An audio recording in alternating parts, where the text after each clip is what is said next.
O capítulo 8 do Evangelho de Mateus narra a história de um homem que tinha lepra há muitos anos. Em um ato de fé, ele pede a Jesus a cura da doença e é atendido imediatamente pelo Salvador. Segundo a Sociedade Brasileira de Dermatologia, a hanseníase, antes conhecida como lepra, é uma doença infecciosa causada por uma bactéria chamada Mycobacterium leprae, ou bacilo de Hansen, identificada no ano de 1873 pelo cientista do mesmo nome, daí o termo hanseníase. O relato bíblico foi escrito há cerca de 2000 anos. Hoje, o milagre se apresenta de outra forma, a cura pela ciência. Pesquisadores do Grupo de Biotecnologia Molecular do Látex Vegetal da Universidade Federal do Ceará encontraram uma alternativa para tratar lesões causadas pela hanseníase. Trata-se de uma biomembrana com o poder de cicatrização. Em alguns dos testes com voluntários com sequelas de hanseníase, ferimentos abertos há mais de 15 anos apresentaram bons resultados.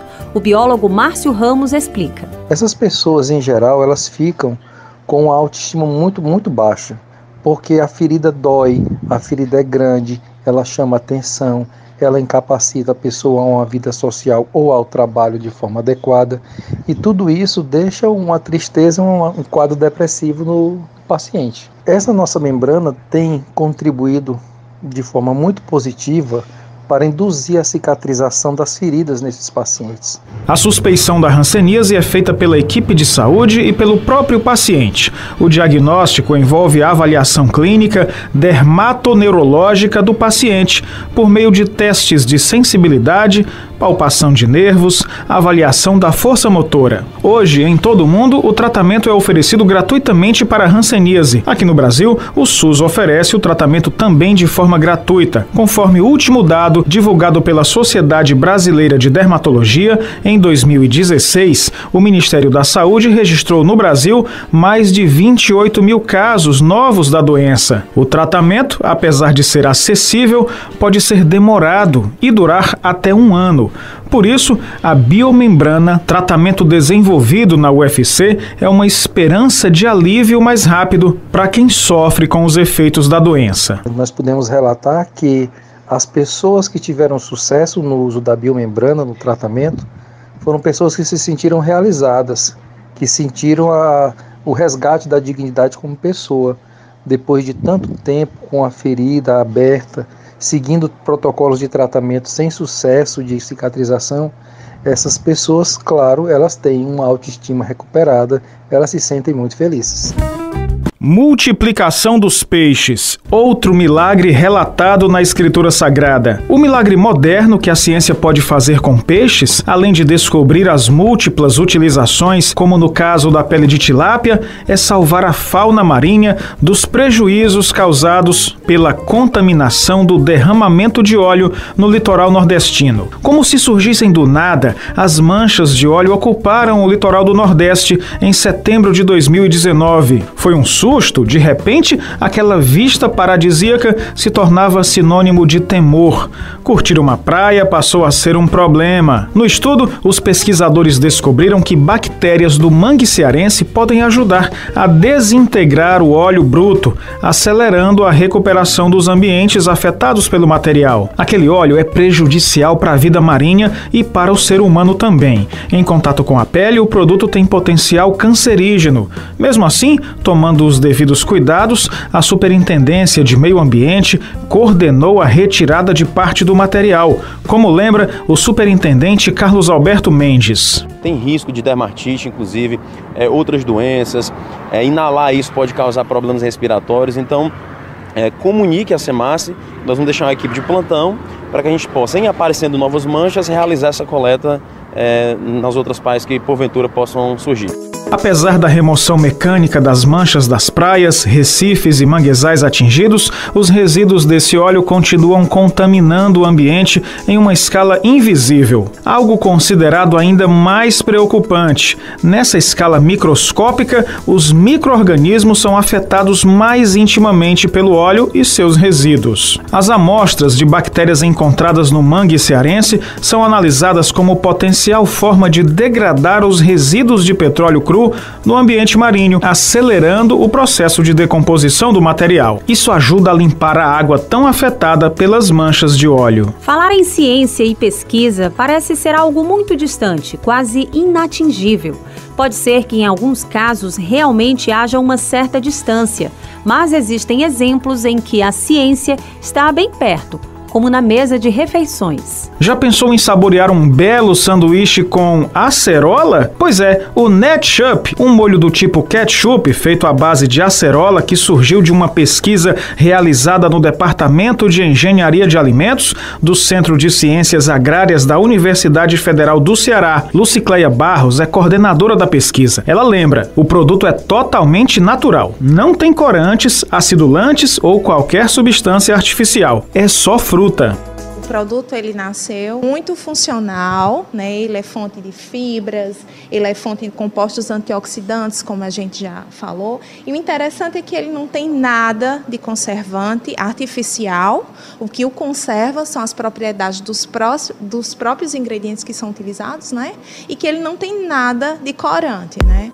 O Netchup foi lançado em 2018, o primeiro licenciamento de um produto inteiramente desenvolvido pela Universidade Federal do Ceará.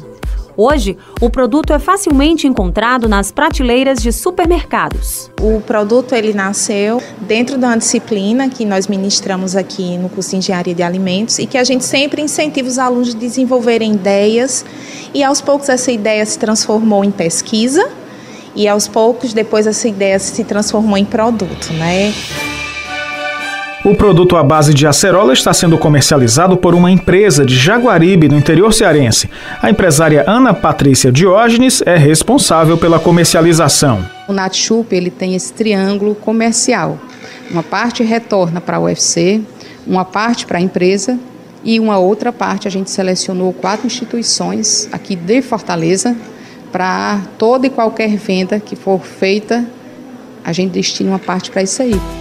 Noni é um nome diferente, até engraçado, mas o fruto original da região do sudeste da Ásia chama a atenção para além do nome. Na composição do noni, existem enzimas que ajudam a decompor, a quebrar as proteínas existentes no glúten. Muita gente sofre com o problema, como Amanda Bonfim, de 20 anos, e que há 2 anos convive com a doença celíaca, a intolerância ou alergia ao glúten, presente em boa parte dos alimentos. A gente ainda tem dificuldade de entender exatamente o que é o glúten, onde possui ou onde não possui, e às vezes ainda vem glúten disfarçado em alguns produtos, né? Às vezes não é colocado que possui glúten, mas tem lá nos ingredientes e eu acabava me enganando muito.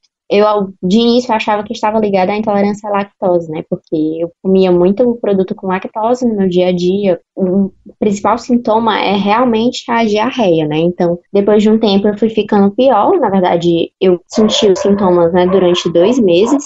E foi quando eu resolvi ir para um gastro. Tinha vezes que eu sentia tanta dor que eu chegava a desmaiar.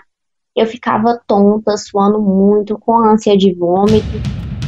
Mas esse problema pode ser resolvido com a presença do noni nos produtos. A ideia é desenvolver uma farinha sem glúten para ser utilizada na produção de biscoito e macarrão e até na criação de uma cerveja sem trigo. Quem explica é o pesquisador Hermógenes David Oliveira, do Laboratório de Química Medicinal da UFC. A nossa ideia foi bem simples. Nós encontramos nos frutos dessa espécie moléculas que nós chamamos de enzimas capazes de quebrar proteínas envolvidas na formação do glúten. Então a nossa ideia é utilizar essas moléculas para tratar a farinha de trigo de modo a termos aí uma farinha de trigo gluten-free que possa ser utilizada em diferentes preparos e, portanto, que possa ser utilizada por indivíduos com doença celíaca. O glúten se forma em produtos à base de farinha de trigo. Quando a farinha é sovada, se forma uma rede de proteínas que não se dissolvem na água e nem no organismo. E é esse material que afeta a saúde de pessoas celíacas. Como essa proteína não é dissolvida no intestino, causa uma lesão no órgão e, a partir daí, efeitos como diarreia, dores abdominais e a má absorção intestinal. O mecanismo é bem simples. quando o indivíduo com doença celíaca ingere alimentos contendo glúten, o glúten desencadeia no intestino uma inflamação, e essa inflamação está associada à má absorção de nutrientes e aos sintomas característicos tais como diarreias intensas, cólicas, sensação de estufamento, dentre outros que podem aparecer. A ciência abrange conceitos como conhecer, descobrir, inovar, descobrir a cura para doenças, criar novos produtos, ajudar a população a ter melhor qualidade de vida, estão entre os objetivos das pesquisas científicas. E ainda são muitas as descobertas a serem feitas, os caminhos a serem desbravados. Muitos já foram encontrados. É pela pesquisa, trabalho dedicado e comprometido de cientistas que a vida de muita gente pode ser transformada. Confiar na ciência é projetar um futuro melhor e diferente para a humanidade.